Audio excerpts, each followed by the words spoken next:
तो नमस्कार दोस्तों, कैसे हैं आप सब लोग। उम्मीद करता हूं स्वस्थ होंगे, व्यस्त होंगे, जबरदस्त होंगे। तो साथियों, बात करेंगे कि छत्तीसगढ़ के बाद एक राज्य में और सुप्रीम कोर्ट से बीएड धारियों को झटका लगा है। उस पर पूरी तरह बात करेंगे। साथ ही बात करेंगे कि छत्तीसगढ़ में आगे क्या संभावनाएं बन रही हैं, उस पर भी बात करेंगे। तो साथियों, वीडियो में अंत तक बने रहें।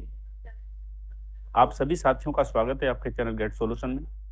साथ ही उन सभी साथियों से निवेदन रहेगा जो चैनल पर पहली बार विजिट कर रहे हैं, वो चैनल को सब्सक्राइब जरूर कर लें और बेल आइकन को हिट कर लें, ताकि इस संबंध में जो बीएड और बीटी से संबंधित जो खबरें हैं, अपडेट्स हैं, वो समय से आपको मिलती रहे। तो साथियों, जैसा कि आप जानते हैं कि पंजाब में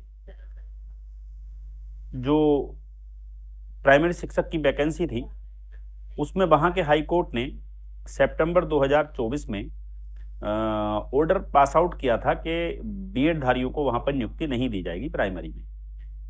यानी कि जो ऑर्डर था 8 अप्रैल 2024 का माननीय सुप्रीम कोर्ट का, और 11 अगस्त 2023 का जो निर्णय था, जिसमें बीएड को बाहर किया गया था, और 8 अप्रैल 2024 को जो निर्णय माननीय सुप्रीम कोर्ट ने दिया था, धूलिया सर की बेंच ने, कि उन बीएड धारियों को जिनकी नियुक्ति 11 अगस्त से पहले हो चुकी है, उनको सुरक्षित किया गया था। उसके बाद नियुक्तियों को मान्य नहीं किया गया। तो उस ऑर्डर के आधार पे जो है पंजाब हाई कोर्ट ने 23 सितंबर को वहां पे एक निर्णय दिया था, जिसमें उन्होंने बीएड धारियों को नियुक्ति पत्र देने से मना कर दिया था और उनकी नियुक्ति को मना कर दिया था। तो उसी को लेकर के वहां के जो बीएड साथी थे, वो माननीय सुप्रीम कोर्ट में याचिका लेकर के गए थे, और उन्होंने उसमें ये मांग की थी कि जो 8 अप्रैल 2024 का जो निर्णय है माननीय सुप्रीम कोर्ट का, हमारे मामले को उससे अलग हटके देखा जाए और एक अपवाद के रूप में हमारे मामले को देखा जाए और हमें नियुक्ति पत्र दिए जाएं। ये उसमें प्रेयर की गई थी। लेकिन आप जानते ही हैं, धूलिया सर बीएड और बीटीसी को लेकर काफी इरिटेट हो चुके हैं, और वो इस मामले पे जो आप समझ रहे हैं, उनका रुख साफ तौर पे है कि उनका जो 8 अप्रैल 2024 का निर्णय है, वो उसमें कोई फेरबदल करने को तैयार नहीं है, और उसमें कहीं से कहीं तक वो कोई गुंजाइश नहीं छोड़ रहे।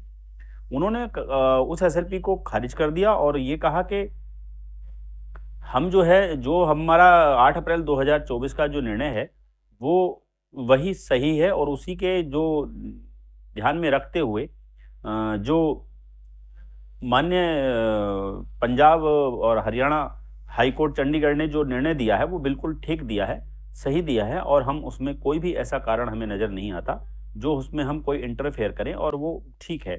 तो और उस एसएलपी को खारिज कर दिया गया, और उससे संबंधित जो भी पेंडिंग मामले थे उन सबको वहाँ पे डिसमिस कर दिया गया। तो ये आप देख रहे हैं साथियों कि माननीय सुप्रीम कोर्ट की जो आपने छत्तीसगढ़ मामले में भी देखा और इसमें भी देखा कि माननीय सुप्रीम कोर्ट ने बिल्कुल मानने से इनकार कर दिया कि किसी भी तरह से 11 अगस्त के बाद जो नियुक्तियां हैं वो किसी भी तरह से हो सकती हैं। यानी कि 11 अगस्त या 11 अगस्त के बाद की कोई भी नियुक्ति किसी भी तरीके से न वैलिड है, ना हो सकती है। तो अब थोड़ा सा बात करते हैं छत्तीसगढ़ पे।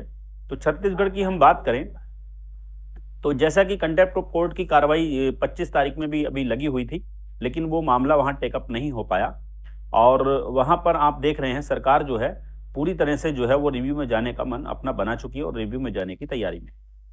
तो मेरा सवाल इतना है कि पिछले 8 महीने से सरकार को क्या रिव्यू में जाने का समझ नहीं आया?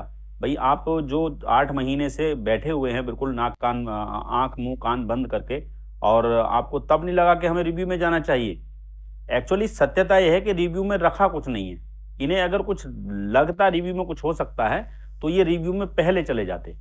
रिव्यू में कुछ होने वाला है नहीं, तो रिव्यू में इसलिए पहले नहीं गए। अब तो सिर्फ ये है कि ये कंटेम्प्ट ऑफ कोर्ट की कार्रवाई से बचने के लिए और समय खींचने के लिए रिव्यू में जाने की तैयारी में लगे हुए हैं। लेकिन साथियों, जहां तक कुछ अपडेट्स इस तरह की निकल के आ रही हैं कि जो हमारे छत्तीसगढ़ के डीएड साथी हैं, वो कंटेम्प्ट ऑफ कोर्ट की कार्रवाई को लेकर के सुप्रीम कोर्ट भी जाने की तैयारी में लग रहे हैं, क्योंकि भाई अवमानना हाई कोर्ट की ही ऑर्डर की नहीं है। ये हाई कोर्ट के अवमानना की ऑर्डर, हाई कोर्ट का जो ऑर्डर है 2 अप्रैल 2024 का, उसकी तो अवमानना ये है ही।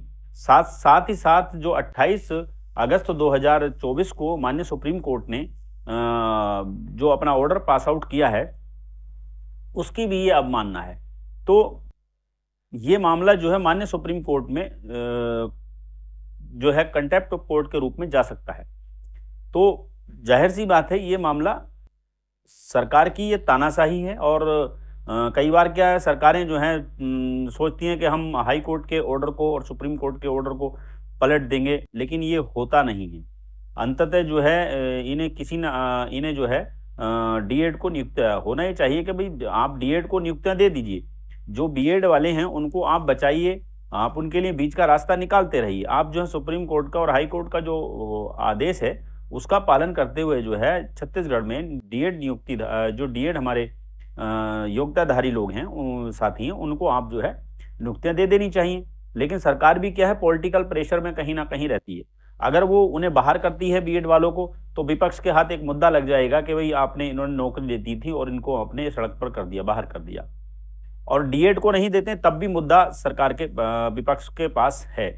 तो कहीं ना कहीं जो है सरकार जो है पॉलिटिकल प्रेशर में होती है, जिस वजह से वो ये प्रयास करती है कि किसी तरह से हम जो है जो हाई कोर्ट के ऑर्डर हैं उसको किसी तरह से हम पलट दें।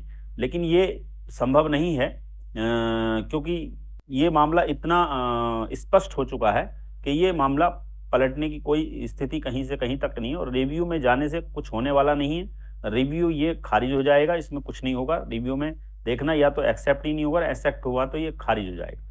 तो साथियों, ये कुछ अपडेट्स थी।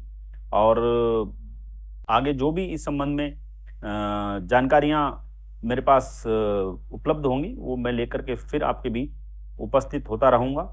तब तक के लिए साथियों, वीडियो को लाइक कर दें, शेयर कर दें, कमेंट कर दें। और धन्यवाद साथियों, नमस्कार।